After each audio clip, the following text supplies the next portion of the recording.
Good evening, I'm Jumio Labanji, and this is News 4 Now for Monday, June 10th. First, your weather. Today's rain will be sticking around all night, and it'll be soggy start for the day tomorrow, but things should clear up after the morning rush. Now to the news. One person is dead after a helicopter crash landed on a building in Midtown. The privately owned chopper came down on top of a 54-story tower at 7th Avenue and West 51st Street just before 2 o'clock in the afternoon.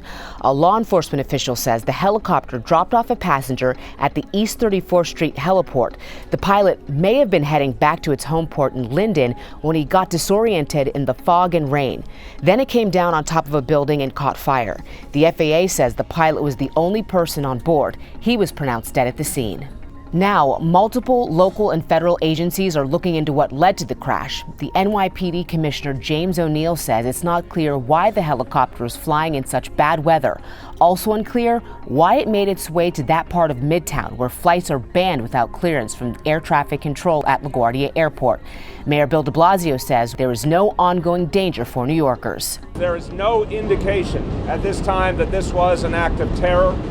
But for some of the people in that building at the time that felt the crash, they thought the worst. Well, obviously 9/11 has a big impact on a lot of people. Morgan Aries was one of the hundreds of workers who had to evacuate the building after that landing. He and others described hearing a loud boom. Others even said they felt the floor shake. Honestly, I just wanted to get the hell out of there. I just wanted to make sure nothing fell on top of me or anything. In Washington, the president is responding to the crash landing less than a half mile from Trump Tower.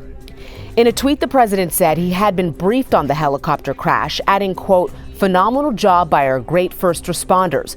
Governor Andrew Cuomo's office also said the president called and asked if assistance was needed. Near the scene, things are starting to return to normal hours after the accident brought one of the busiest parts of the city to a standstill. Police set up barricades around the scene within minutes of the crash. At the height of the closures, 6th, 7th, and 8th Avenues were blocked off from 42nd to 57th Streets.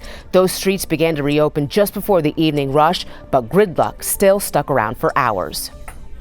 That's all for News 4 Now. Keep watching for the very latest on the helicopter crash in Midtown. I'm Jumio Labanji. Thanks for watching.